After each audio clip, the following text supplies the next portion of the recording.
بسم اللہ الرحمن الرحیم. مطالب قرآن کا بیان.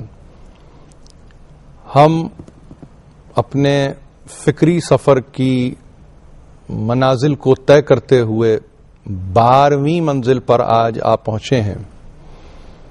سامعین محترم، آپ نے یقیناً یہ غور کیا ہوگا کہ پہلی تقریر سے لے کر آج تک ہم نے اپنے موضوعات کو ایوالو کیا ہے.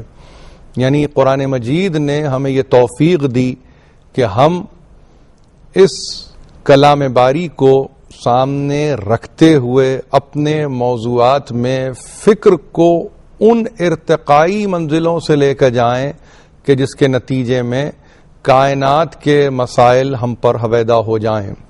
ایسی ہی صورت کل کی ایک تقریر میں یہ تھی کہ ہم نے مسئلہ ہدایت پر گفتگو کرتے ہوئے جس اہم بات کی طرف آپ کو چاہا ہے کہ توجہ دیں وہ یہی ہے، اور یہ سوال کی صورت میں ہے کہ ہدایت کس کا حق ہے، ہدایت کون کر سکتا ہے، ہدایت کے لیے کون ہے جو اپنے آپ کو آمادہ کر سکتا ہے، ہدایت کس صورت میں ممکن ہے.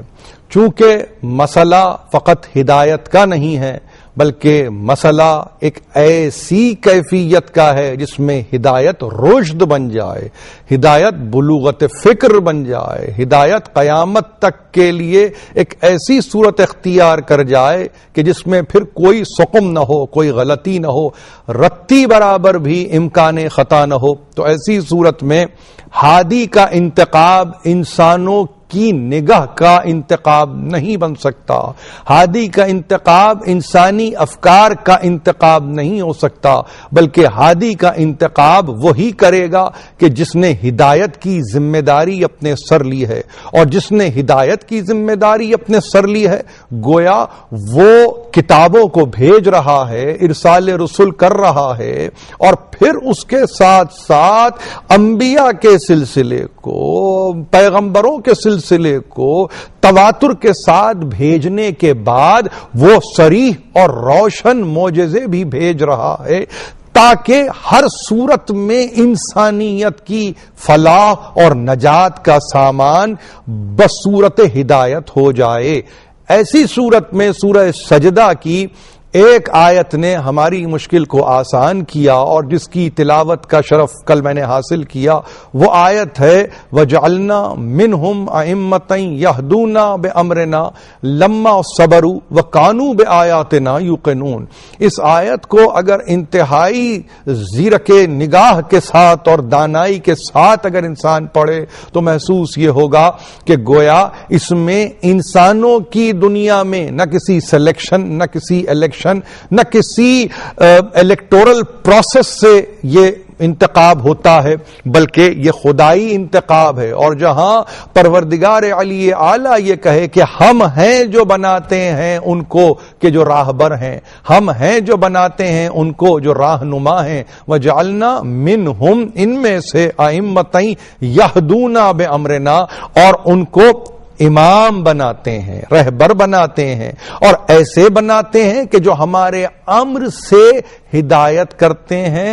جعلنا منہم ائمۃ یہدون بامرنا، ہمارے حکم سے یہ ہدایت کرتے ہیں. اور جب ہمارے حکم سے ہدایت کرتے ہیں تو اس طرح سے ہدایت کرتے ہیں کہ ان کو پہچاننے کی جب منزل آئے تو ان کے وصف سے ان کو پہچانو، ان کی توصیف سے ان کو پہچانو، ان کے اوصاف سے ان کو پہچانو، اور اس انداز سے پہچانو لما صبروا، ان کا خاص وصف یہ ہے کہ اپنی زندگی میں یہ صابر ہیں، اپنی زندگی میں یہ شاکر ہیں، اپنی زندگی میں یہ صبر کرنے والے ہیں، اپنی زندگیوں میں یہ ظلم اور ستم کے آگے ڈٹ جانے والے ہیں.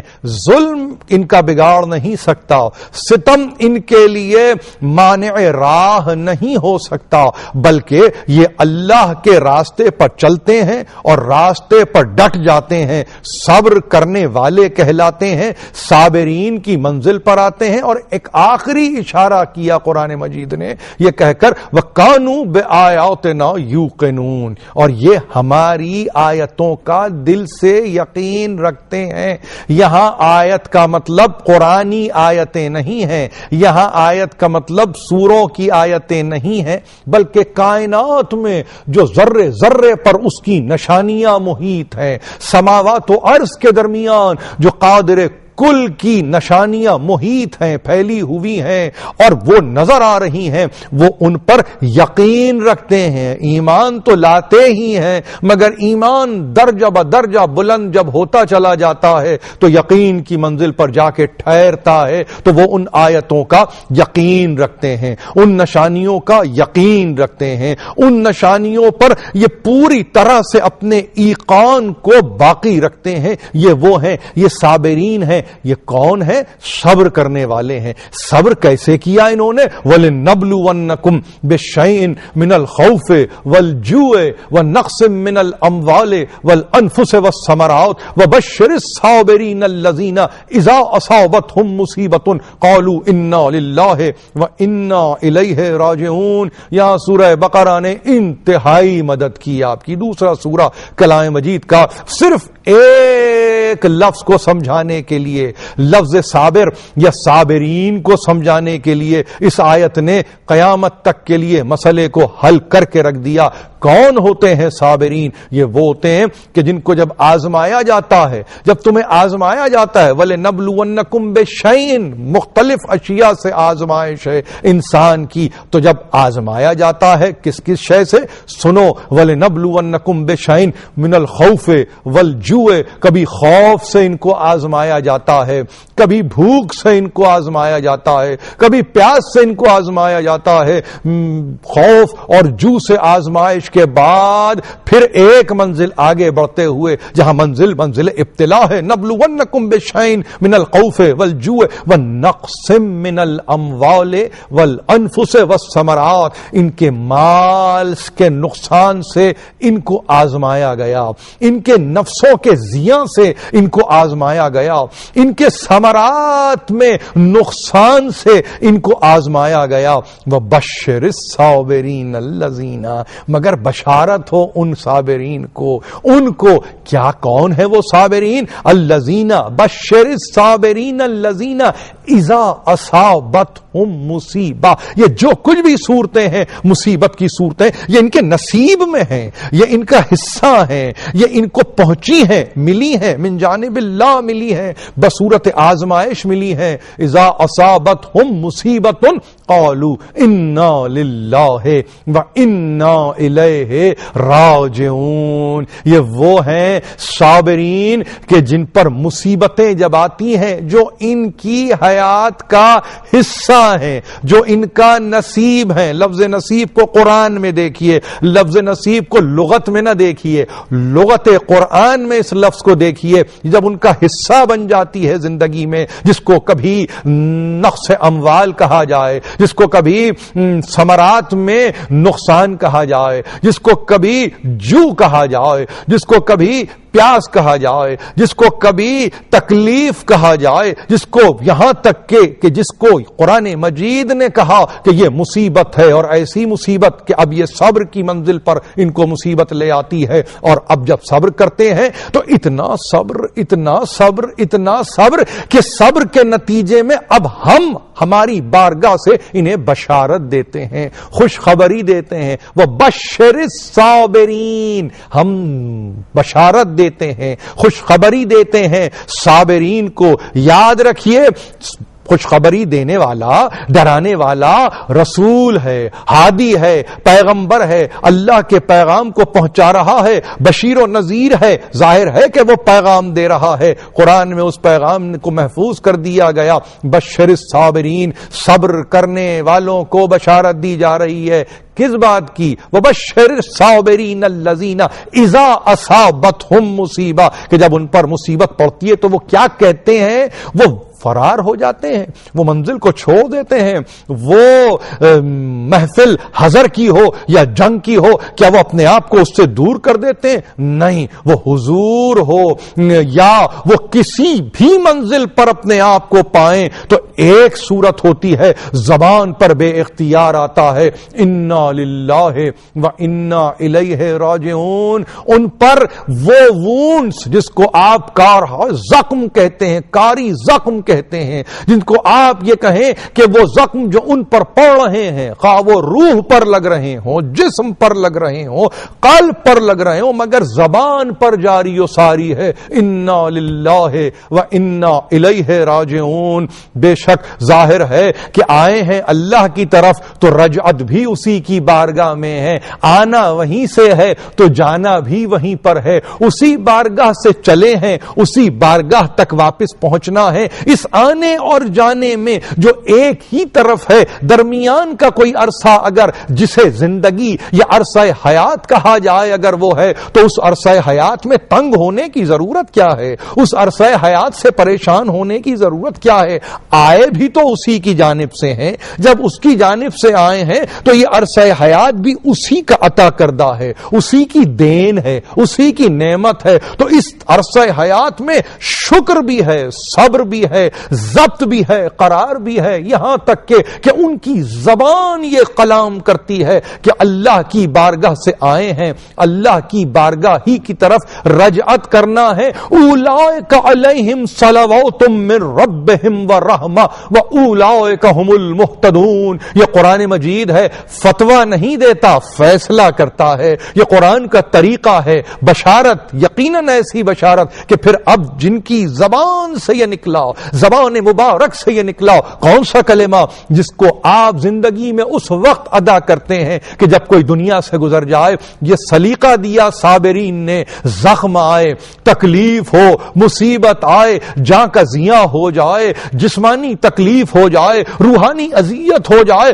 مگر زبان پر ہے انا للہ و انا الیہ راجعون. ہر وقت ہی اس کا تصور، ہر وقت ہی اس کا تذکر، ہر وقت ہی اسی سے ایک رابطہ، ہر وقت ہی اسی سے ایک ناطہ، ایک سلسلہ ہے کہ جڑا ہوا ہے. نفس کی آمد و شد میں انا للہ و انا الیہ راجعون ہے کہ بسا ہوا ہے. تو جب ایسے اللہ کا تذکرہ کریں تو اللہ ایسوں کا تذکرہ نہیں کرے گا؟ اگر ایسے اللہ کا قصیدہ پڑھیں تو کیا ایسوں کا قصیدہ اللہ نہیں پڑھے گا؟ تو قرآن نے قصیدہ پڑھا، صابرین کا قصیدہ پڑھا. اولئک علیہم صلوات من ربہم ورحمہ. اس کی بارگاہ پر، اس کی بارگاہ سے ان پر سلامتی بھی ہے، ان پر رحمت بھی ہے، ان پر درود بھی ہے، ان پر سلام بھی ہے، سب کچھ ان کے لیے ہے. اولئک علیہم صلوات من ربہم ورحمہ. اور اب ایک اور لفظ جس کا اضافہ کیا ہے فکر قرآنی نے، انسانی فکر میں لا کے ایک مرتبہ بو دیا اور یہ کہا کہ سلام و سلامتی تو ہے ہی اس کی بارگاہ سے، مگر وہ رحمت ہے جو ہمیشہ کے لیے. اور کون سی رحمت؟ رحمتی وسعت کل شیء. میری رحمت تو ہر شے پر محیط ہے، ہر شے پر وسیع ہے، ہر شے پر عریض ہے، پھیلی ہوئی ہے. اس کو کسی صورت میں باندھا نہیں جا سکتا، اس کو کسی صورت میں محدود نہیں کیا جا سکتا. انہوں نے کہا انا للہ و انا الیہ راجعون. یہاں پر پروردگار علی اعلی نے اپنی بے پایاں قدرت کے ساتھ، اپنے بے پایاں علم کے ساتھ کہا کہ اب ہماری بارگاہ سے بھی تا قیام قیامت ابد الآباد تک ان پر رحمت ہی رحمت ہے، ان پر ہماری نظر کرم ہی نظر کرم ہے، ان پر ہماری جانب سے درود بھی ہے، سلام بھی ہے، سب کچھ ہماری جانب سے ہے. اولئک علیہم صلوات من ربہم ورحمہ واولئک هم المہتدون. شاید اس لفظ تک میں آپ کو لانا چاہتا تھا، سلام، سلامتی، رحمت، اور ظاہر ہے ہر زحمت سے دور. مگر قرآن نے جاتے جاتے یہ فیصلہ کیا یہ کون ہے؟ صابرین تو ہیں، شاکرین تو ہیں، مگر سنو یہ ہیں وہ ہدایت یافتہ، یہ ہیں وہ ہدایت پائے ہوئے، یہ ہیں وہ جن انہوں نے نہ صرف یہ کہ راستے کو دیکھا ہے بلکہ اس راستے پر اپنا قیام کیا ہے، نہ صرف یہ کہ یہ راستے پر چلتے ہیں بلکہ ایصال الی المطلوب تک ان کی ذمہ داری ہے کہ جو اس راستے پہ اب آنا چاہے اس کے ہاتھ کو یہ تھامے اور منزل تک پہنچائے۔ یہ دور سے کھڑے ہو کے منزل کا اشارہ نہیں کرتے، وہ کچھ اور ہوتے ہیں جو منزل کا اشارہ دور سے کر دیں۔ یہ قبیل کوئی اور قبیل ہے، یہ قوم کوئی اور قوم ہے، یہ اس طرح سے ہدایت نہیں کرتے کہ اشارے سے ہدایت کریں، نہیں، اس راستے پہ خود سفر کرتے ہیں، اس راستے کی اذیت کو برداشت کرتے ہیں، اس راستے پر استقامت کے ساتھ رہتے ہیں۔ جب خود اس راستے سے گزرتے ہیں تب پروردگار اس قابل بناتا ہے جس کے بعد اعلان کرتا ہے یہ ہے وہ امام، یہ ہے وہ ہادیین دین، یہ ہے وہ ہادیان برحق، یہ ہے وہ گائیڈ، یہ ہے وہ رہنما اور راہبر کہ جو تمہاری ہدایت کا سامان لیے ہوئے ہیں، ان کے سوا کوئی اور تمہاری ہدایت کے لیے ہو ہی نہیں سکتا۔ اولئک علیہم صلوات من ربہم ورحمہ واولئک ہم المہتدون۔ یہ وہ ہیں کہ جو ہدایت یافتہ ہیں، یہ وہ نہیں ہے کہ جنہیں ابھی ہدایت کی ضرورت ہے۔ یہ ہدایت یافتہ کیوں ہدایت یافتہ ہیں؟ اس لیے کہ انہوں نے زندگی کے نشیب و فراز کو دیکھا ہے، اس لیے کہ انہوں نے زندگی کے زیر و بم کو دیکھا ہے، انہوں نے زندگی کی مشقتوں کو جھیلا ہے، انہوں نے زندگی کی تکلیفوں سے گزرنے کی کوشش کی ہے، اور پھر اس گزرتی ہوئی زندگی میں تکلیفیں جب اٹھاتے ہیں تو ایسا نہیں ہے کہ پہلے دوسروں پر تکلیف پھر ان پر تکلیف، نہیں، یہ سپر بن جاتے ہیں، یہ ڈھال بن جاتے ہیں، یہ سامنے آ جاتے ہیں۔ بندگان خدا پر مصیبتیں آئیں اس سے پہلے یہ اپنے سینے کو پیش کر دیتے ہیں۔ اب تلوار چلے تو ان کے سینے پر چلے، تیر چلے تو ان کے سینے پر چلے۔ اب یہ کسی صورت غافل نہیں ہوتے۔ رہبر کی تعریف ہی یہ ہے جو ہاتھ پکڑ کے منزل تک پہنچائے، رہنما کی تعریف یہ نہیں ہوتی جو دور سے کھڑے ہو کے منزل کی طرف اشارہ کر کے یہ چاہے کہ پہنچنے والے پہنچ جائیں۔ نہیں، میرا مطلوب وہ ہے ایصال الی المطلوب، تو مجھے میرے مطلوب سے ملا دو، جس کا میں طالب ہوں اس سے مجھے ملا دیا جائے، اور پھر ہاتھ پکڑ کے اسی کو یہاں ہدایت کہا، وہاں شفاعت کہا۔ جو یہاں ہاتھ پکڑ کے ہدایت کرنے کے قابل ہے وہ وہاں پہ کوثر کے کنارے ہاتھ پکڑ کے شفاعت کرنے کے قابل ہے۔ یہ سارے تصورات قرآنی تصورات ہیں۔ دیکھیے ایسوں کا قصیدہ، ایسوں کا وظیفہ پڑھا ہے پروردگار علی اعلیٰ نے۔ ہم اور آپ اگر ایسوں کا قصیدہ پڑھیں تو یہ تو سنت الہی ہے، یہ تو اللہ کا طریقہ ہے، یہ شریعت الہی ہے جس میں کہ یہ طریقہ اللہ کا دیا ہوا طریقہ ہے۔ وہ دعا ہو کہ ندا ہو، وہ پکار ہو کہ لبیک ہو، یہ جو کچھ بھی ہے اسی کی بارگاہ سے مل رہا ہے۔ میں نے عرض کیا تھا دنیا کچھ اور سمجھ رہی ہے، دنیا یہ سمجھ رہی ہے ایک ایسا راستہ جس پر کوئی چلتا نہیں ہے مگر اس راستے کی نشاندہی کر دی گئی ہے۔ نہیں، انک لتہدی الی صراط المستقیم، تم ہو جو ہدایت کرتے ہو صراط مستقیم کی، تم ہو جو رہنمائی کرتے ہو صراط مستقیم کی، تو اب تم ہی ہو جو پہنچانے والے ہو، تم ہی ہو جو بندوں کو بچانے والے ہو اس سے لأقعدن لہم صراطک المستقیم کہنے والے سے، وہ جو روز ازل سے یہ کہتا چلا کہ میں تیرے سیدھے راستے پر بیٹھ جاؤں گا، کبھی دائیں سے بہکاؤں گا، کبھی بائیں سے بہکاؤں گا، کبھی یمین سے، کبھی یسار سے، کبھی ورا سے، کبھی خلف سے، تو پھر ایسی صورت میں کیا انسانوں کو ایسے راستے پر خالی ڈال دیا جاتا یا ہاتھ پکڑ کے ان کو لے جایا جاتا؟ عقل کہتی ہے، عقل سلیم یہ کہتی ہے کہ نہیں، ہادی وہ جو ہاتھ پکڑے اور پھر ہدایت اس طرح سے کرے کہ منزل تک پہنچا دے، منزل مقصود تک پہنچا دے، اور پھر اس کے بعد جب وہ منزل مقصود تک پہنچا دیتا ہے تو پھر پریشان نہیں ہوتا وہ انسان، حیران نہیں ہوتا، اس لیے کہ جو یہاں پر اس کی ہدایت کر رہا تھا وہ وہاں پہ نظر آیا شفاعت کرتے ہوئے، جو یہاں پر ہاتھ پکڑ رہا تھا وہ وہاں پہ پھر نظر آیا ہاتھ پکڑتے ہوئے۔ نہ یہاں ساتھ چھوڑتے ہیں نہ وہاں ساتھ چھوڑتے ہیں۔ جب یہ طے ہے کہ وہ ہمارا ساتھ چھوڑنے والے نہیں ہیں، نہ اس دنیا میں نہ آخرت میں، تو پھر کاہے کے لیے انسان ان کا ساتھ چھوڑے اور فروعی مباحث میں اپنے آپ کو مبتلا کرے کہ کون ہے جو ہدایت کرنے والا ہے. ہدایت کرنے والا اللہ کی جانب سے معین ہے. ایسے پر اللہ کی رحمتیں ہیں, عطوفتیں ہیں, لطوفتیں ہیں, برکتیں ہیں, لطف و کرم ہے. اور پھر وہ خود یہ جب کہے ان اللہ و ملائکتہ یصلون علی النبی یا ایھا الذین آمنوا صلوا علیہ وسلموا تسلیما, اس دعا کے ساتھ اجازت چاہتے ہوئے پھر ایک مرتبہ ملت کے استحکام کی دعا, مملکت کے دوام کی دعا, اور پھر مختلف مکاتب فقہی اور مسلکی میں اتحاد کی دعا. وآخر دعوانا ان الحمد للہ رب العالمین.